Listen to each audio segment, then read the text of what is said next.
Ladies and gentlemen, this is the final pairing in the United States Open Championship.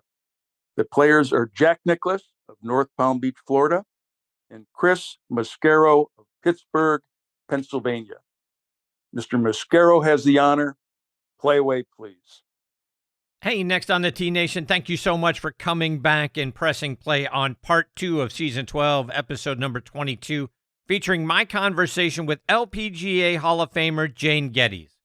I think you guys are going to be captured like I have been with Jane's enthusiasm and positivity. She's a wonderful storyteller. She and I are going to get into her looking at the Augusta National Women's Amateur, and she's got a little bit of mixed emotion, as you'll hear in our conversation about it. We'll also talk about the opportunity of her becoming the LPGA commissioner. I don't know if she's on the list or not, as we have an open position right now there. They have an interim person in place right now. But back when Mike Wan stepped down years ago as the LPGA commissioner, not all that long ago, to be quite honest with you, Jane's name was on a list of people who could be the next LPGA commissioner. She had a lot of support out there by a half a dozen or so folks that I was talking to. So you'll hear about that. You'll hear about how she got the legends of the LPGA Tour off and running. She was one of the founders and its original commissioner. And we'll also go back in time to talk about her first LPGA win, which happened to be at a major at the 1986 U.S. Women's Open. You'll hear about that experience and the apocalypse that happened in and around the golf course and all of those sorts of things, and her ultimate victory in a playoff on that Monday.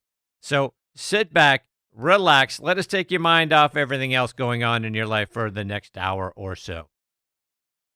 All right, now back in next on the tee with me is another great LPGA legend and a Hall of Famer, and that is Jane Geddes. Let me remind you a little bit about Jane's background. She is from Summerville, South Carolina, played her college golf at Florida State, where she helped them win the 1981 National Championship. She was inducted into their Hall of Fame in 1988. She joined the LPGA Tour in 1983, got her first win, and it was a big one, at the 1986 Women's U.S. Open. She backed that up by winning the very next week at the Boston 5 Classic, becoming one of only 4 players in LPGA history to win the week following the U.S. Open. 1987 was her best year out on tour, winning 5 times, including the LPGA Championship, and then back-to-back weeks at the Women's Kemper Open and the GNA Glendale Federal Classic. In all, Jane won 11 times out on tour, had 52 top 10 finishes. She went back to school after her time on tour, earning her undergraduate degree in criminology at the University of South Florida and her law degree at Stetson. She has been a wonderful friend to this show over the years, and I couldn't be more honored she is back with me again this week here on Next on the Tee. Hey, Jane, thanks for coming back on the show. Hi, Chris. Thank you so much for that nice introduction. Wow. I've forgotten all about half of that. Seems like another lifetime or something. I don't know, but thank you. I appreciate it. Great to be back, by the way. So it's been a minute, Jane, since we got to spend some time together. Catch me up. What's been going on with you? Oh my goodness, I don't even know where I kind of can't remember where we ended. I don't know if it was before or after my time at WWE and the wrestling world, and Right. back in golf, and then took a little break, and kind of back at it again. I've got twin 16-year-olds, so I'm a little busy with their life and their sports and things that they're doing. But whether I'm in it or not, I'm always sort of in golf, right? Whether I'm watching from afar or kind of dipping my toe back in, to see what I can do for the game, and just it's such a part of my life and sort of my being, that it's hard to stay away, I guess. So as you've watched and, like you say, occasionally stuck your toe back in, when you look at what's happening right now out there on the LPGA Tour, what do you think? Is there something missing? Is there something you'd like for that tour to be doing differently or better? Oh, wow. First of all, I think the play and the players are just unbelievable. I mean, I watch them play and I'm literally in awe. I get, I live in Tampa, and I get to go over to the Pelican and the Annika event here that's played at Pelican. Um, and I literally just go to the driving range, and go watch them hit balls. It's just phenomenal. So I think there's so much on that end of it. There's so much there. The hard part for me is watching women's sports sort of explode right now, right? I feel like we're in such an interesting time right now for women's sports. And I'm not sure that the LPGA is is taking advantage of, or in some way kind of going with that tide. We're always, it's always in a funny thing, because I always feel like tennis and golf are just sort of there. We've been around so long. We've sort of been the marquee women's sports for so long, right? And soccer and basketball and all these things are coming along right now, right? And they're getting so much press. And golf has just been there. It's kind of the stalwart, like just been there forever. But we are, I don't know. I just feel like we're more worthy. And I think our stars and the players that are out on tour, if there's a way to get them out there, I think that needs to be the case. I know right now the tour, you talked about it with Susie, we're in a transition right now with not having a commissioner, which is hard. I will tell you, I was a part of the tour. I worked for the tour when Carolyn Bivens was there, and then we transitioned into Mike Wan. And as awesome as Mike was, there's that transition, right, where it's challenging. And so, unfortunately, the LPGA is sort of in that transition right now. I, like Susie, have heard some of the great candidates that are out there. I think once somebody gets in place, and I think then we kind of kickstart this thing again. But man, oh man, I'd love to see us kind of riding this wave a little bit. I have some ideas behind it, what would take it, but I don't know. I just I'm a huge fan, and I want the best for the tour and for all the players out there. So So let's take a few of the things you just mentioned a bit further. Speaking of candidates, and you heard me talk, as you mentioned, you heard me talking mhm, to Susie about it. But I remember when Mike Wan was stepping down, your name mhm, got mentioned a mhm. handful of times by some folks Yeah, that I know within the tour that said, you know what, hey, Jane Geddes would make a great commissioner. Why is Jane that's a Geddes not on compliment. that candidate list? Well, I mean, that's a huge compliment. I appreciate that. And it was, I think back then it was probably a better time in my life. It's not a great time in my life right now. I don't know that if I was even, called upon for that would work in my life right now. I'm just in a different spot. But that's a huge compliment. I feel like I've had such a unique view of the tour, having played and then being able to be on the other side and be on the executive team with Mike, and represent the LPGA in the industry on a lot of different boards and different things. I really feel like I got such a great view of the tour. And so um, thank you for that. It's a huge compliment. But I think there's some really great candidates out there that are, the LPGA tour is it's a tough sell. We're a global tour, and there are, we're unique in that respect, and it requires a person that understands that, and understands that value. Um, and how to kind of parlay that in the marketplace, because that's what really the key is. It's different. It's different than the PGA Tour, right? The PGA Tour is American tour, but the LPGA is just so different. We've been forever, so that makes it unique in and of itself. Whether it's the players or the extent of where we play, it's our TV rights deals are all around the world. There's so much to it, but I think somebody will come along and be able to take it, to the next level, because that's what we deserve. So what are the barriers that you're seeing? Why is the LPGA not exploding like the WNBA and some of the other women's sports? You talked about it being the stalwart, and it certainly is. But I think it's worthy of exploding just like the other women's sports. But for some reason, you're right. I'm not sure that it is growing or exploding at the rate that these others are. What's standing in its way, in your opinion? Well, my opinion is that what is creating this, like, sort of groundswell with the other sports are the lack of a better word, the characters and the people, right? The Caitlin Clarks, the players that are coming along that are these personalities, right? And I think what has been missing from the LPGA, and I've said this for years, is the ability to humanize players, athletes. That's what really makes it, to get to know players on a different level than just watching them hit a golf ball, right?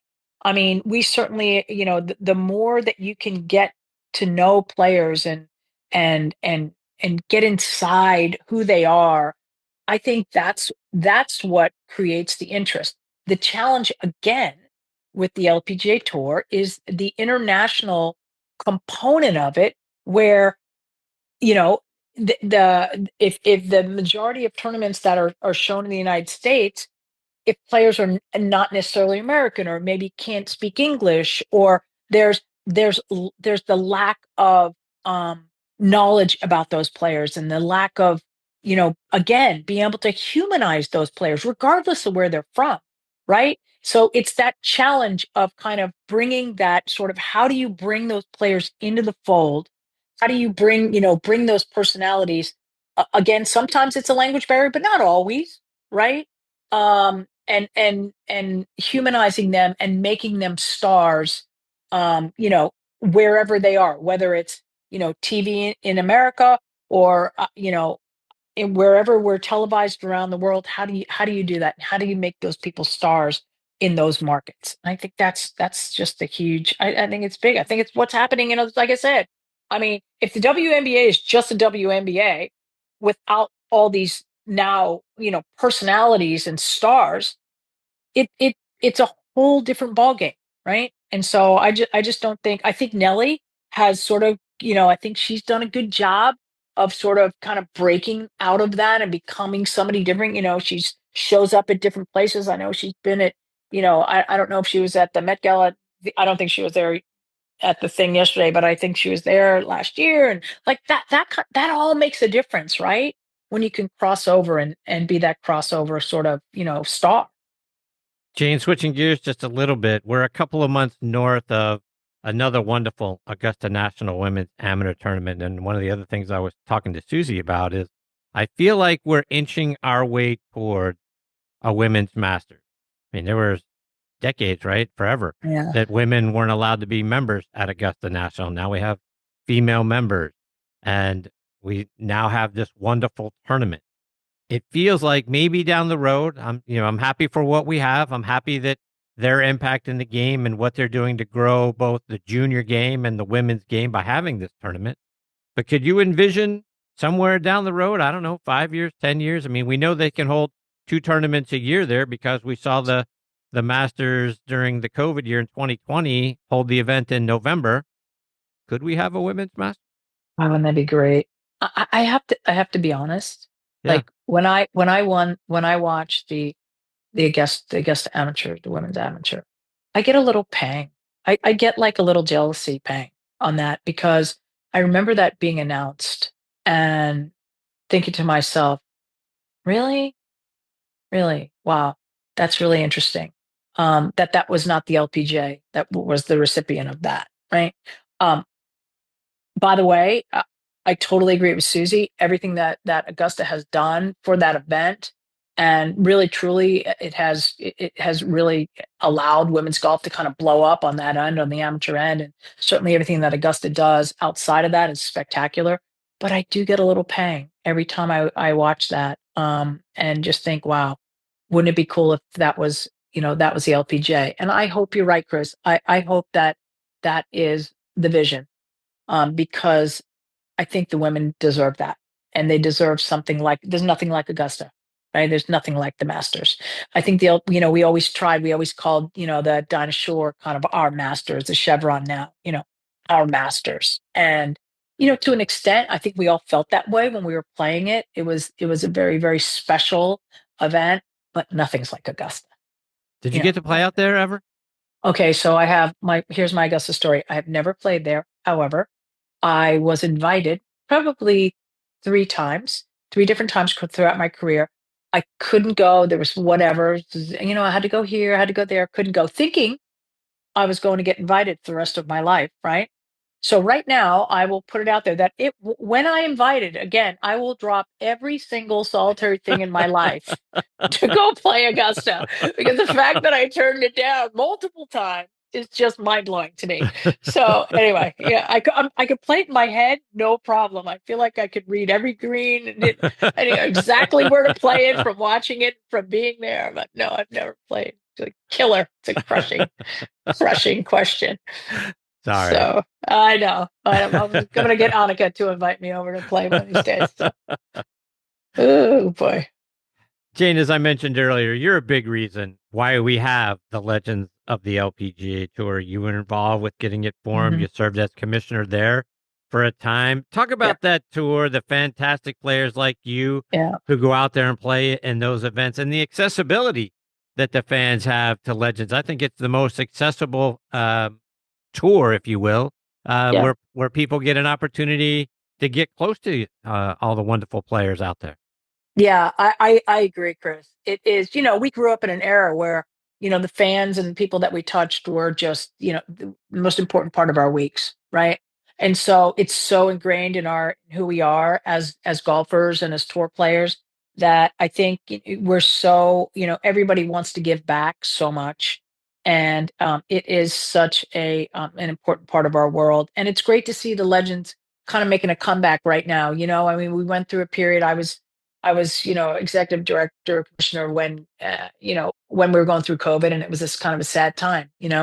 It was, we kind of lost our footing, and, just impossible to kind of get things going. And it's really cool that, the schedule is what it is. It's really picking up some ground. And I think, what I think people are realizing, hey, listen, we can go into these cities and people are interested. You can go back to Toledo, where we have amazing, we had an amazing history there, and bring back these players that people remember and that people love to go watch. The Julie Inksters of the world, and Pat Bradley and Nancy Lopez, and now the younger players that are coming up, that are turning 50, they're super excited to be out there playing.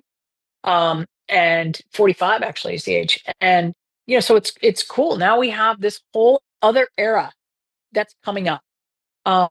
Christy Kerr, I mean, it's pretty cool. We've got, it's going to be an exciting time for the Legends to kind of make a little bit of a comeback. I think everybody deserves it. I think we do. All the players that sat on the sidelines, and we're hoping for a senior open. We got that, and that great event. And I think it's, all these players, they deserve something sort of in the twilight of their careers, and that's what the Legend provides. And to be able to give back to these communities as well, and the fans that followed them for years. Speaking of the Senior Open, you played in last year's U.S. Senior Women's Open, which was Hmm. played at Fox Chapel in my hometown of Pittsburgh. What did you think of Yes, the atmosphere of that, the fans that were out there and playing Fox Chapel? it was awesome. That every one of the senior opens have been, the USGA makes that open an unbelievably special week for the players. It is not that the opens are not special, but in particular, the USGA goes out of their way to make all of us feel so special for, every single day of that week. And they go to golf courses, and we play at golf courses like Fox Chapel, which was just an unbelievable test. It was in fabulous condition. It was great golf course. We had a ton of fans out there following. And it's fun. It has a big tournament feel for us. We don't get to play in a ton of tournaments. So, to kind of stay competitive leading up to that is always a little bit challenging. This year it's a little bit better. So we do have some tournaments leading up.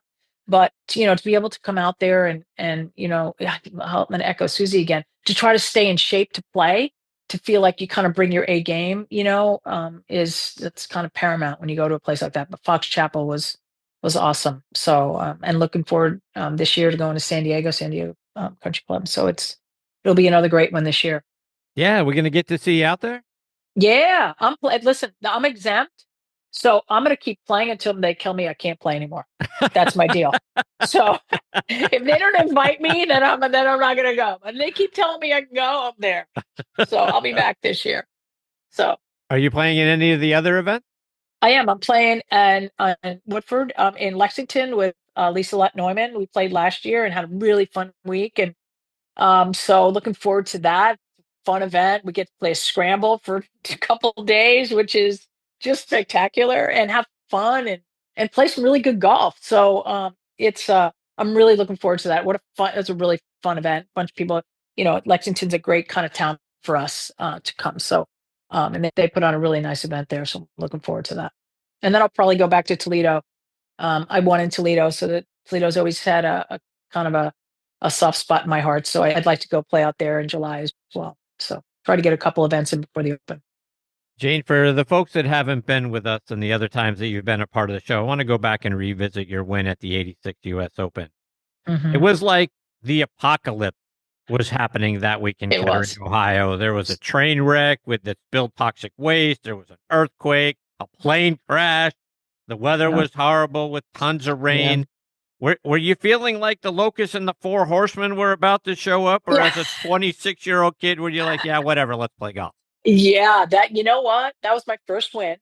And I was the good news is I was pretty much oblivious, you know? I went into that week not playing great, got there on Tuesday. My coach was there, Derek Hardy, and we stood on the range on Tuesday and he's like, "You're hitting it great." And I was like, "Really? I stunk last week." He's like, "No, you got it." And that was kind of how my week was. I just had an amazing week, and then kind of all hell broke loose around us, for the whole week. It was pretty unbelievable.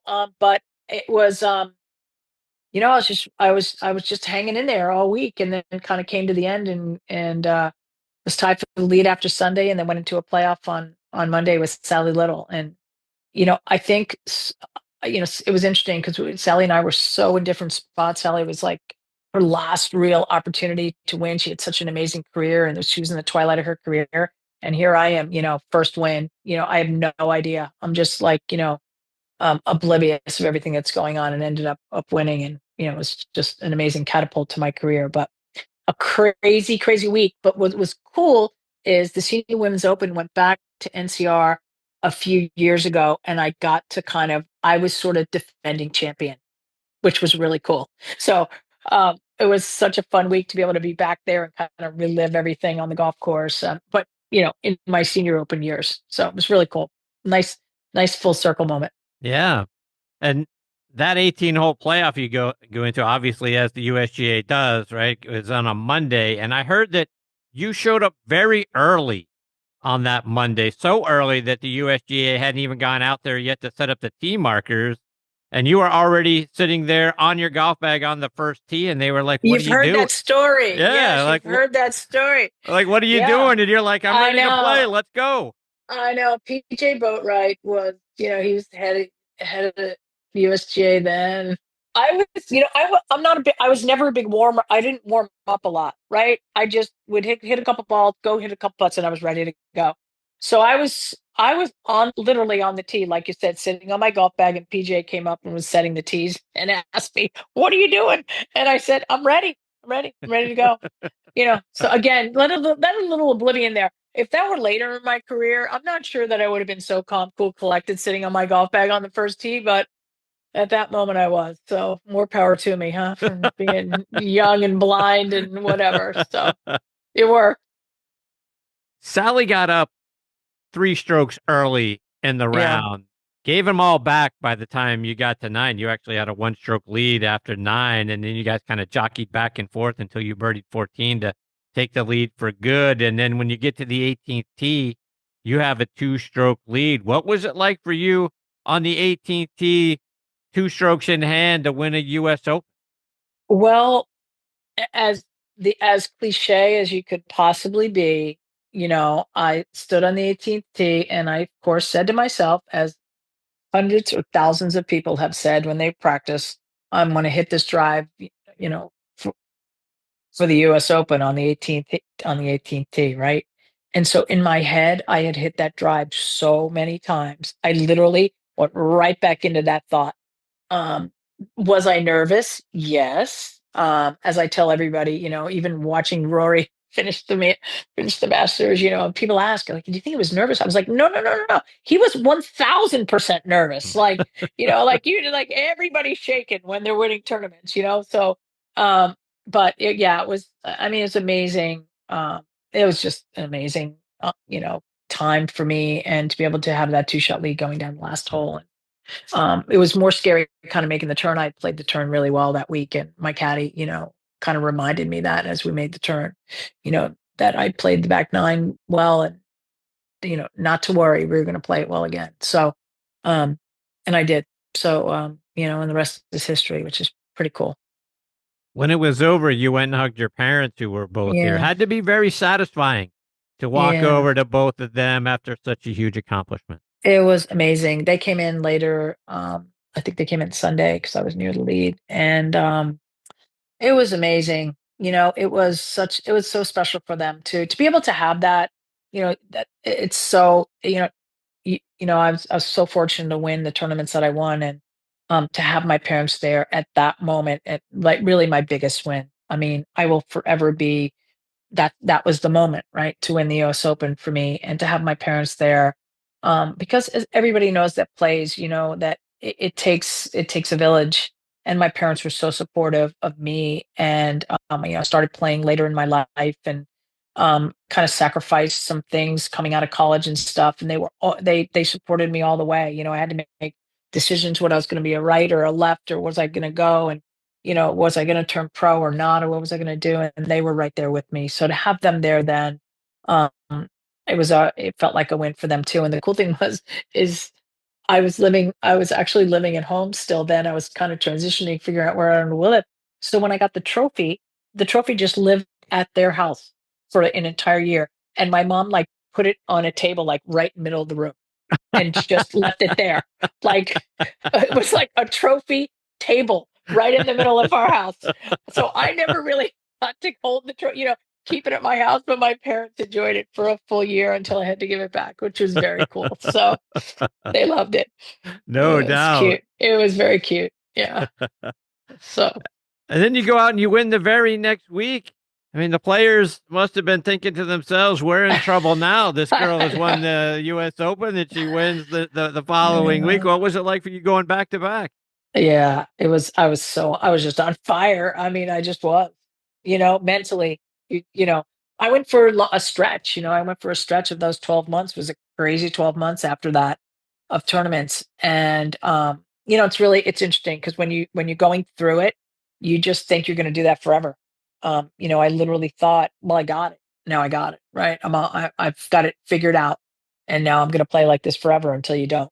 But for the time that I was in that amazing mode for those 12 months through 1986, 1987, and into 88. I mean, it was pretty amazing. And I was in such a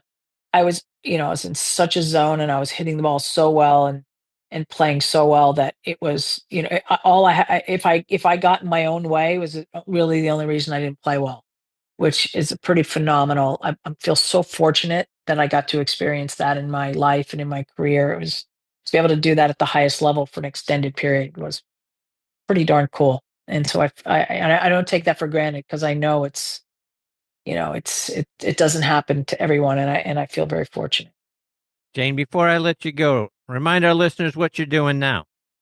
Yeah, thanks for asking. I am so for the last year or so, I've been trying to figure out what am I going to do, and like I said, I wanted to do something in golf, and about 6 or 8 months ago, Val Skinner, I played on tour, and she's a good friend. We go all the way back to college, and she was here in Tampa visiting, and we started talking about just like let's do something in golf. Let's do something fun. And so we created a company. It's called Inside the Ropes Golf Escapes. And we are, putting together, kind of golf schools and golf experiences that really kind of focus on inside the ropes.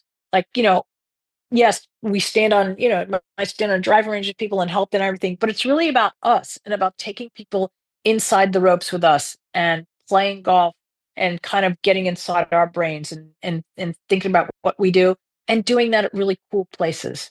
And so, it's kind of an experiential company slash, instructional and a lot of fun. And so we're doing that right now. So, we're building our sort of portfolio where we're going to go, and anyone that might be interested in kind of checking it out and maybe going along with us on some of our fun excursions. Please feel free to go to Inside the Ropes golfescapes.com. There's some information on there and some interest forms and stuff. And so, we're really looking forward to it. We've done a couple of them already and had some really great success and had some great fun and great to, share what's in our brains and share it with people and have some fun with it. So thank you for asking. Absolutely. How can our listeners also follow you on social media? Stay up to date with what you're doing. Yeah, Inside the Rope Golf Escapes and also Jane Geddes 5 on Instagram. I try to, I'm not great. I try to do my best. I keep bugging myself to do better. But hopefully I'm going to do a little better. And like I said, with our company, we're trying to kind of cross over into social media a little bit more and get some of that influencer stuff going on. So, and by the way, congratulations to you, Chris. I'm so happy for you and so well deserved on the awards that you've won and everything you've done for us in this industry and really spreading the word. I really appreciate it and well deserved on those accolades. Well, I appreciate that very much. It means a great deal to me, Jane. Yeah, absolutely. It is always a privilege having you as part of the show. You're one of the greatest ever on so many levels as a player and as a person, and you make every segment that you have been a part of infinitely better because you were a part of it. I hope you'll come back and join me again soon. Would love to, Chris. Thank you so much. I appreciate it and take care. You too. Take care, Okay. Jane. All right. Bye-bye. That is the great Jane Geddes, folks. Just one of the wonderful people you get to meet in this game and a very accomplished player and a 10 times better person on top of all of that. Boy, I enjoy her so much. She is so much fun to talk to. She has such enthusiasm and positivity about her and obviously accomplished a two-time major champion and LPGA Hall of Famer. Just a great person. And again, you got to go check this out. I know I'm going to go check it out. Inside the Rope, golfescapes.com. Follow her on Instagram at Jane Geddes 5. We'll get her back on the show a little bit later on this summer, hopefully talk a little bit more about the legends of the LPGA Tour, which is fantastic. I'm telling you, go look at it.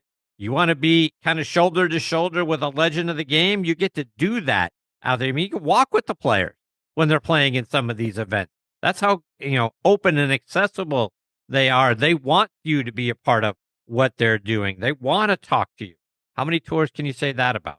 So go check them out. We'll get Jane back on the show a little bit later on this year. All right, my friends, it is time for me to put a bow on this week's edition of Next on the Tee. My sincere thanks again to Bob Ford, Susie Whaley, and Jane Geddes for joining me this week.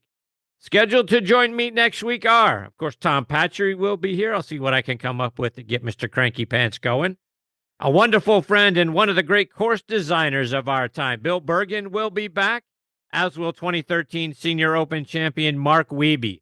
So it's going to be an amazing show, folks. I hope you'll come back and be a part of it with us. I want to thank our friends again over at the Pittsburgh Tribune-Review for hosting this show on their site.